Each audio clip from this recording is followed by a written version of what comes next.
Hello everyone, I'm Evelyn Mandujano Cadena and I'm in the second semester in the degree of Modern Languages in the Autonomous University of South Baja.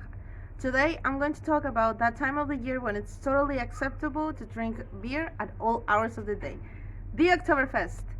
I will show you the reason of this festival, the origin of this celebration, and how it had changed over time. With no more to say, let's get started. The festival was born with the marriage between Prince Louis I of Bavaria and Teresa of Saxony and Hildburghausen in 1810. It was so successful that since then it has continued to grow to become an important and massive celebration. Since its creation, the festival has not stopped being celebrated except during periods of war or for other major causes, something that has only happened 24 times in the more than 200 years of the festival's existence. In 1910, the Oktoberfest celebrated its 100th anniversary with a consumption of 120,000 liters of beer. It was a huge record for those times. And in 1913, the Barrel Cell was founded. It was the largest tent with 12,000 seats.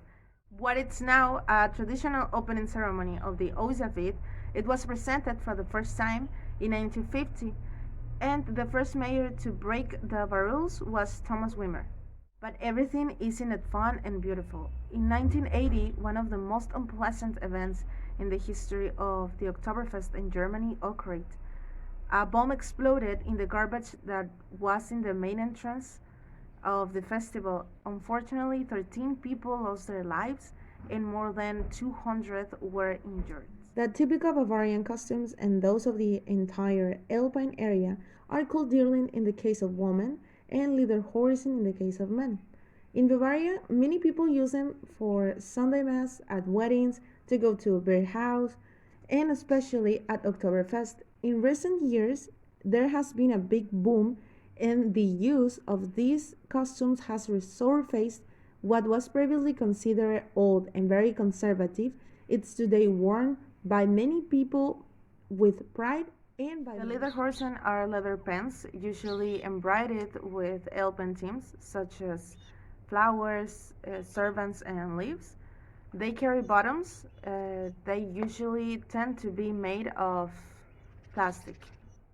The shirt has to be white because it symbolizes elegance. They wear socks that usually cover up to the knee or in two different long styles. In the case of women, they have infinitive options, different waists, different colors, different skirt legs, different types of blouses. The taschen or dirndl is the dress itself. It is very tight, and the waist with a generally square are pronounced, necklined, and with a skirt that reaches from the knees to the feet. The shoes are very simple, although some wear heels. And finally, the hair is always collected in the form of a braid, and it's always adorned with sunflowers. How could it be otherwise? The atmosphere that is breathed in this great attraction of Oktoberfest, the market filled to the brim, and the traditional Bavarian music bands make this festival a unique event in the world. You will have to put something in your mouth to minimize the alcoholic effects of the beer, right? This is a great opportunity to try the star products of German gastronomy, the tasty Weibwurst or white sausages, the famous pretzels, or the delicious Obatze. People take their seats on the continuous benches placed around large wooden tables. Then they wait for the mayor of the city to open the party with the opening of the first barrel of beer, shooting Auschwitz, which just means it's already open. After thousands of visitors during the 2 weeks that the Oktoberfest lasts, more than 6 million people can pass through the 14 tents that are set up there, and they can start drinking their beers in their maps, which is a later job. But it's not worth drinking just any beer. The beer served at the Oktoberfest must be a minimum of 6% of alcohol, made with water, mustel barley, and hops within the Munich city limits. The Oktoberfest has also a lot of fairgrounds attractions, with shows ranging from polka to commercial music and a spectacular atmosphere, which can captivate in all kind of visitors. Curious fact about women's clothing is the apron. It's a key piece of the suite. It should never be longer than the skirt and the same color as it. The knot on the prom, it has a very important function.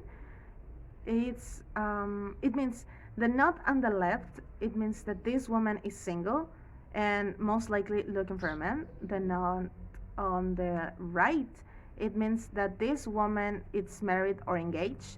The knot on the center, it means that this woman is virgin, and the knot on the middle butt, it means that this woman is widow.